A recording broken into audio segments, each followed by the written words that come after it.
Okay, folks, we are back. Yesterday evening, I pulled out something from my archives that was one of my grandpa's favorite films. Probably if you were of a certain age, born in the 20s or 30s, you saw this movie in theaters, and it is a 1960s iconic film. Filmed in Panavision, 1963, directed by John Sturges with a 2-hour and 52-minute runtime. The Great Escape. Huge shout out to my friend Gabe yesterday after I finished watching my copy. He texted me and asked me what movie he should watch for the evening as his wife is out of town for the weekend, and I recommend that he finally watch the copy of The Great Escape that I sent him a couple of years ago. Hopefully you watched it. I'll follow up with you later on that. Steve McQueen, James Garner, and Richard Attenborough have top billing in this film. McQueen and I believe Garner had starred in another John Sturges directed film a couple of years earlier, The Magnificent Seven. This is a heavily fictionalized version of the real-life story that is based on the 1950 book by Australian writer Paul Brickhill. So the real massacre did take place. 50 guys were killed. There was a mass escape at a camp in Germany in 1944 called Stalag Luft 3. There's a whole world of German POW camp films. The 1960s television series, Hogan's Heroes. The 1950s movie starring William Holden's Stalag 17 is another great one. I don't remember if I've reviewed that or not on my old channel. But this particular film, it's long. I sent it to my friend Jonathan on 2-part VHS. So again, almost a 3-hour movie.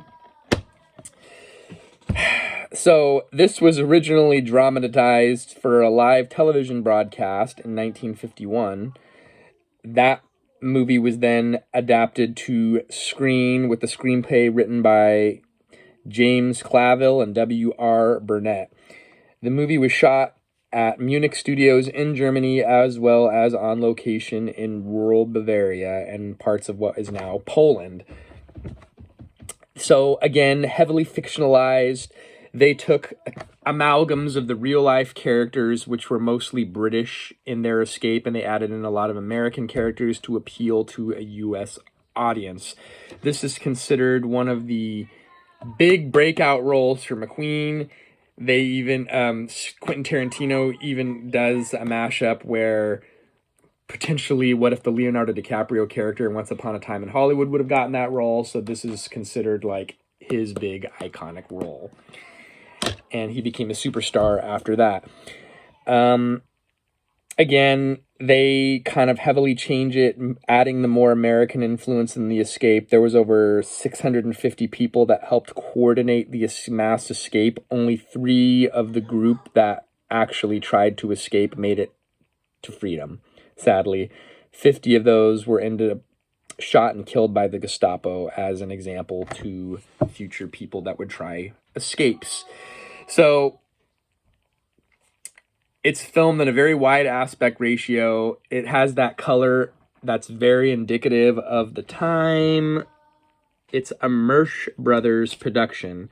So these guys saw the book, saw the TV movie, and then, you know, there's some standout performances. Donald Pleasence, I'm not sure. He's excellent in this movie. Richard Attenborough, awesome role in this film. Again, these are caricatures of real life people. There's a famous motorcycle jump scene that McQueen wanted to show off his prowess as a real motorcycle rider. So there's great scenes, but there's just stretchings of the truth. But overall, if you're just taking it as what it is, as a great piece of entertainment, it's considered a war drama. It truly is fun and sad, and Charles Bronson's in this movie. It's an iconic film, right? Rotten Tomatoes 94% score, IMDb 8.2 out of 10, very high scoring, and it is one of those movies that's always up there in the old noggin as a classic, and I'm going to go 5 out of 5 on The Great Escape. It really deserves it. It's just a fun movie. I feel like this is one of those movies that whenever it's on cable, maybe you've seen it a million times, but you'll pause and you'll watch it. So I recommend it if you want to just have a weekend movie, because again, it's pushing 3 hours. Pop in The Great Escape. and enjoy yourself. And of course, this is an older DVD copy, so it's got the cool booklet where you see some behind the scenes details and so on and so forth. Special features. So again, we want to watch it in its original format because this is portrayed in the original format versus, you know, if you have a VHS copy, it's only standard. This is best viewed in its original form, so you're getting the full picture. Excuse me. Until next time, we will see you then. Up next, my wife is going to do a special guest star with me in another film.